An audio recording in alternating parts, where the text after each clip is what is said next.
እዚህ ሀገር ቀድሞ የገባው ማለት ክርስትናው እስልምና ከሰሜኑ አካባቢ ክርስትና ቀድሟል። አዲስ አበባን ይዞ ወደ ታች ደግሞ እስልምና ቀድሟል። በል በጣም ይግረማችሁ ያሆኑ ቱርክ እስልምና ከመግባቱ 400 ዓመት በፊት እስልምና ኢትዮጵያን ተቀላቀለ። ስለ አንድ አቀንቃኝ አንስቶ ጁማዓ መስጊድ ውስጥ ይሄ መናገር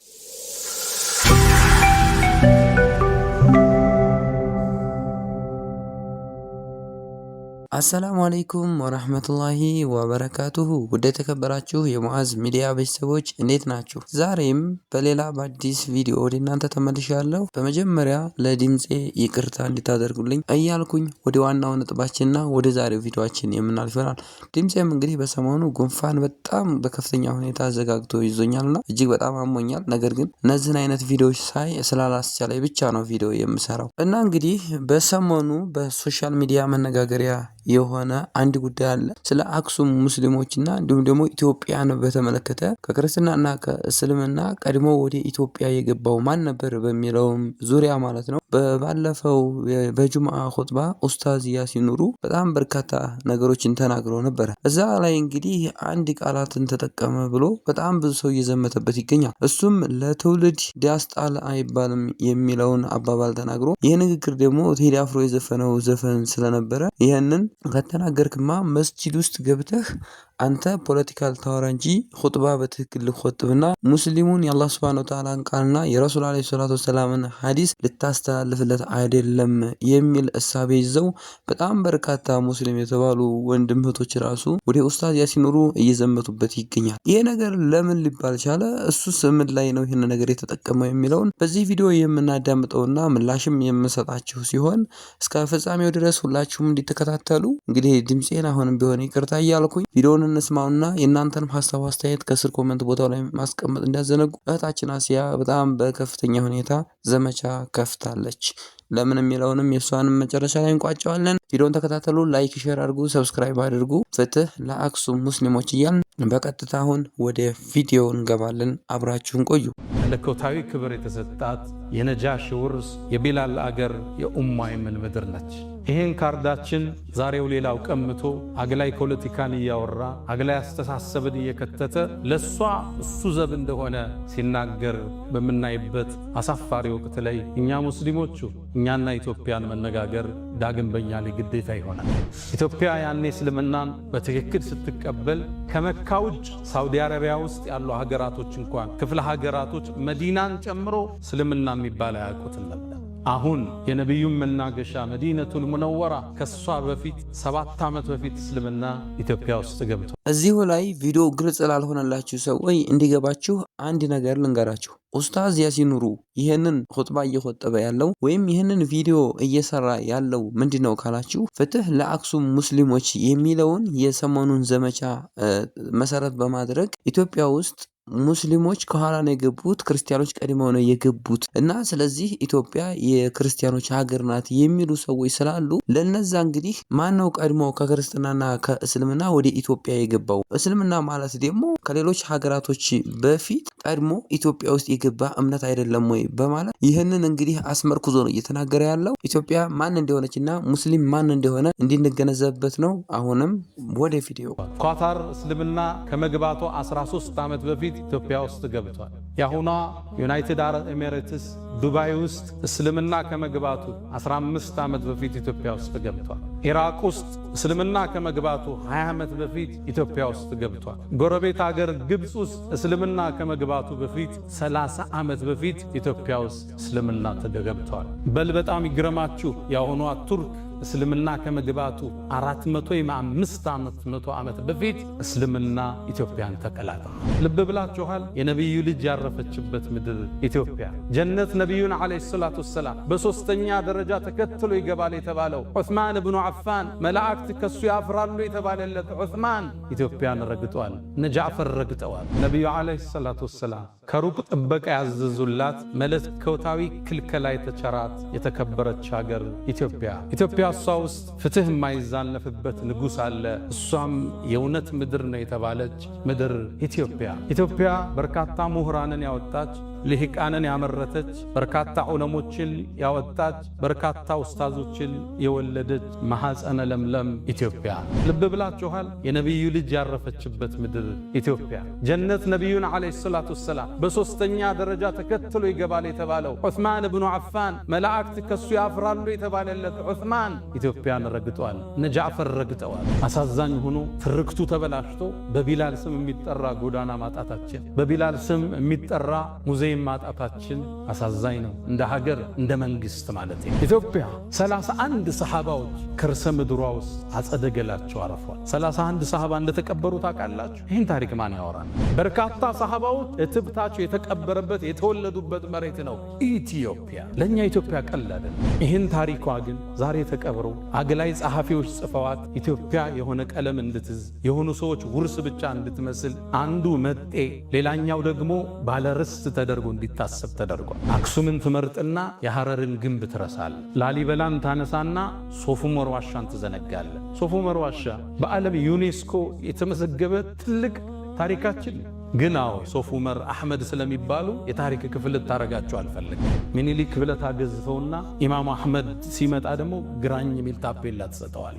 በዚህ መልኩ ሀገራት እየተዘለለ እየተመረጠ የተወሰኑ ሰዎች ብቻ የሚታወሱበት ሌሎች የተደፈቁበት ሀገር መሰረት። ይሄ የታሪክ ትርክትና አስተሳሰብ ነው ዛሬ አክሱም ላይ ያሉ ወንድሞቻችንን መከራ እያበላቸው ያሉ። ሙስሊሞቹ እዛው ተወልደው ቋንቋቸው እዛው እትብታቸው እዛው ተቀብረው ዛሬ ለመቀበር 30 እና 50 ኪሎ ሜትር ከከተማዋ መውጣት ይጠበቅባቸው። ይሄ ትርክት ይሄን አስተሳሰብ ፈጥሮ አለፈ። ይሄ ቅድም ያወራሁት የታሪክ አጻጻፍ ሂጃብ እህቶቻችን ለብሰው እንዳይሰግዱ ስንክሳር ሆኗል። አሁን በየፖለቲካው ምህዳር የምታዩት ንግዱ ቦታ ላይ የምታዩት ክፍተቶች ሁሉ የዚህ አስተሳሰብ ውጤት ነው። ከፈሎ መጤ ከፈሎ ደግሞ ባላለ። እዚህ ሀገር ቀድሞ የገባው ማን ነው? ክርስትና ወይስ እስልምና? ከሰሜኑ አካባቢ ክርስትና ቀድሟል። አዲስ አበባን ይዞ ወደ ታች ደግሞ እስልምና ቀድሟል። ሚኒሊክ ግዛታቸውን አስፋፍተው ሐረርን ጅማን ከማቀፋቸው በፊት ጅማ እኮ እስላማዊ ሀገር ነች። ሀዲያ እኮ እስላማዊ ሀገር ነች። ሐረር እኮ እስላማዊ ሀገር ነች። የእስልምና የመገበያያ ሳንቲም ያላት ሀገር ነች። የራሷ ጦር ያላት ክፍለ ጦር ያላት ሀገር እኮ ነች። እሷን ስታቅፋት እስልምና ቀድሞ ነበር እዛ ውስጥ። ስለዚህ አዲሷ ኢትዮጵያ ውስጥ የሆነ ቦታ ላይ ቀድሞ ይገባል፣ የሆነ ቦታ ደግሞ ቀድሞ ሌላ ሃይማኖት ገብቷል። የሁለቱ ውህደት ነው። እንደ ድሮው አንዱ አንዱን ደፍቆ የሚኖርበት ታሪክ አክትሟል፣ ተቀብረዋል። አሁን ሁሉ ጋር አቅም አለ፣ ሁሉ ጋር ቁጥር አለ፣ ሁሉ ጋር ጉልበት አለ። አሁን የሚነሳው ክፍተት፣ አሁን የሚነሱ ግጭቶች እንደ ድሮ በቀላሉ የሚቆሙ አይደለም። ውድመቱ ከባድ ነው። የሚያዋጣን አንድ ነገር ብቻ፣ መደመር፣ መሰላሰል፣ መሰባጠር፣ አብሮ መጓዝ፣ መጣመር ብቻ። ተባብረን እንደግ ስትል የእናንተም የእኛም አገር ነው። ሁሉም እኩል ነፃነት አግኝቶ ሁሉም ቤተ እምነቱን ገንብቶ ሁሉም ሃይማኖቱን በነፃነት አድርጎ ከዛ በኋላ ያለውን በእውቀት እንደኛኝ ያና ሃይማኖት ከኔጋ በእውቀት አውርደን እውቀት ሲያሸንፍ አባል ይሆን። ውድ ቤተሰቦቼ ቪዲዮ እንግዲህ ይህንን ይመስላል። ቪዲዮም በደንብ የገባችሁ ይመስለኛል። ኡስታዝ ያሲን ኑሩ እንግዲህ ስለ ክርስትናና ስለ እስልምና እንዲሁም ደግሞ እስልምና ከማን ሀገራቶች በፊት ቀድሞ ኢትዮጵያ የገባ እምነት እንደነበረና ኢትዮጵያ ውስጥ ስንትና ስንት ሶሃባ እንደነበረ፣ ኢትዮጵያ ስንት ሶሃባ እንደተቀበረ የረሱል አለይሂ ሰላቱ ወሰላም ስለ ኢትዮጵያ ያላቸውን አመለካከት ጭምር እንግዲህ እየነገረብን የጁምዓ ኹጥባ ይህንን ይመስል ነበር። በዚሁ አጋጣሚ እዚሁ ጋር ማለት ነው ሌሎች ዘመቻ የተከፈተበት ምንድነው የሚለውን ስነግራችሁ እህታችን አሲያን ይመስል በእርግጥ ቪዲዮ ስላለ አስደምጣችኋለሁ። በዚሁ በኹጥባው መካከል ዳስጣል አይባልም ለትውልድ ብሎ የተናገረበት ንግግር ነበር። ያም ነው እሱ ላይ ዘመቻ እንዲከፈትበት ያስደረገው። ነገር ግን ዳስጣል አይባልም የሚለውን ነገር እኔ እንደተረዳሁ ከሆነ እሱ እየተናገረ ያለው በስድብና በሌሎች ሃይማኖቶች ላይ ሌሎች ስንዘራዎችንና ትንኮሳዎችን ማድረግ ሳይሆን በእውቀት መተቻቸትና በእውቀት እርስ በርስ ገጥሞ የማን ሃይማኖት በላጭ ነው፣ የማን ሃይማኖት ተፊት የመጣ ነው፣ ይቺ ሀገር የማን ናት የሚለውን በጥቅሉ መወያየት ይሻላል እንጂ የሚመሩ አካላቶችን መሳደብ እንዲሁም ደግሞ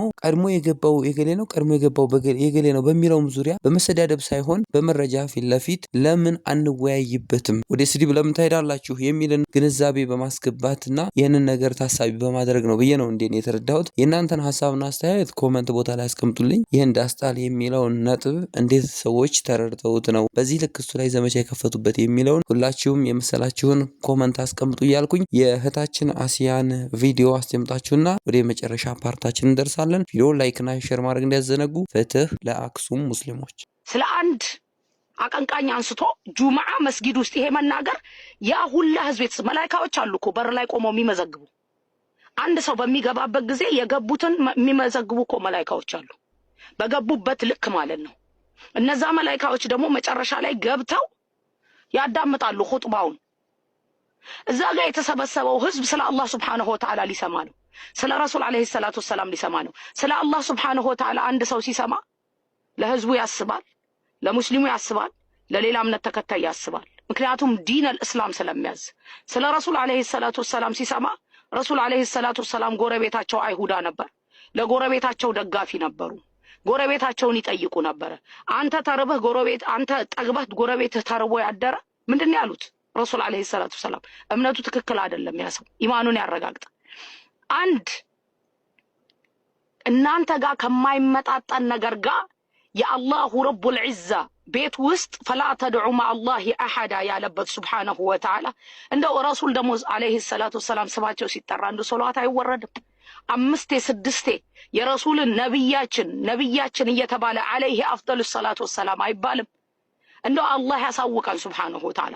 አንቀላቅል።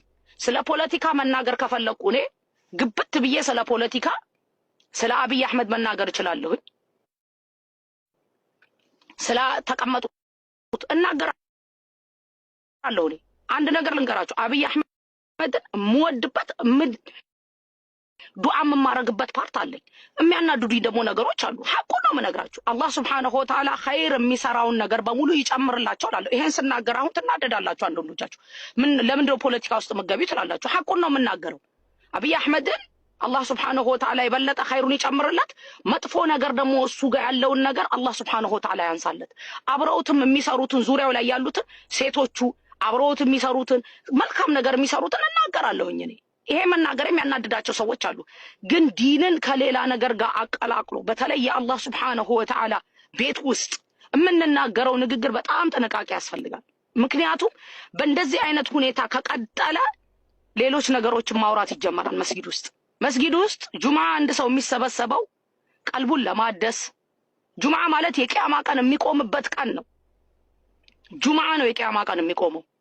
የቂያማ ቀን የሚቆምበት ቀን ነው። እንደው አላሁ ረቡል ዒዛ ሁላችንን የሚያሳውቀን። እኔ ማንንም ላይ እጄን ለመጠቆም አይደለም፣ ግን ኢት ፔንስ እንደ ሙስሊም ኦኬ አላሁ ረቡል ዒዛ ቤት ውስጥ ሰው ተሰብስቦ ስለ አንድ ሰው አንስቶ እዛ ቦታ ላይ ስለዛ ሰው መናገር። እንግዲህ እህታችን አሲያ በኡስታዝ ያሲን ኑሩ ላይ እያስተላለፈች ያለው መልእክት እንደሰማችሁት ነው። በጣም በሚገርም ሁኔታ እሷን ብቻ ሳትሆን ሌሎችም ሪኡኡ ላይ የተነሱበት ሁሉ አጋጣሚ አለና ያስጣል የምትለዋን ንግግር ከሙዚቀኞች ላይ የተሰማች ንግግር ስለነበረች ይችን ነገር ኹጥባ ላይ ካነሳማ ስለ ፖለቲካ ሊያወራ እንጂ ስለ ሸሪዓ ሊናገር አይደለም ብለው በማሰብ ነው እንግዲህ ዘመቻ የከፈቱበት። ኡስታዝ ደግሞ እንግዲህ ያንን ደዋ አዳምጣችሁትና ያንን ኹጥባ ሰምታችሁ ከሆነ ኢትዮጵያን በሙሉ ባቀፈ ሁኔታና ስለ እስልምናና ስለ ክርስትና ከጥንት ከመሰረቱ ጀምሮ ኢትዮጵያ ውስጥ ምን አይነት አኗኗር እንደነበራቸውና ኢትዮጵያ ደግሞ ከእስልምና አንጻር ከሌላ ሀገራቶች ቀድሞ እስልምናን የተቀበለ ሀገር መሆኗን ግልጽ አድርጎ የተናገረበት ቪዲዮ ነበረና ይህንን እንግዲህ ምንም የተረዱት ነገር ያላቸው አይመስለኝም። እንደኔ እንግዲህ ቅድም እንደነገርኳችሁ ከመሰዳደብና ከመተቻቸት በፊት በመረጃና እንዲሁም ደግሞ በመወያየት ተመሳጥሮና ተሳስቦ አብሮ አንድ ሀገር ላይ መኖር ይሻላል እንጂ እንደዚህ አንዱ አንዱን ትንኮሳ እያደረገና እየተሰዳደበ መኖር አስፈላጊ አይደለም የሚል እሳቤ ይዞ ነው ብዬ ነው እንደኔ የተረዳሁት። የእናንተን ሀሳብና አስተያየት ኮመንት ቦታ ላይ አስቀምጡ። የዛሬው ቆይታችን ይህንን ይመስላል። ሁላችሁም እንግዲህ ፍትህ ለአክሱም ሙስሊሞች እያላችሁ ድምጽ ልንሆናችሁ ይገባላችኋለሁ። የተከበራችሁና የተወደዳችሁ የሙዓዝ ሚዲያ ተከታታዮች ሰብስክራይብ አድርጉ፣ ላይክ፣ ሼር አድርጉ። ቀጣይ በሌላ በትኩስ መረጃ እስከምንገናኝ ወሰላሙ አለይኩም ወራህመቱላሂ ወበረካቱ።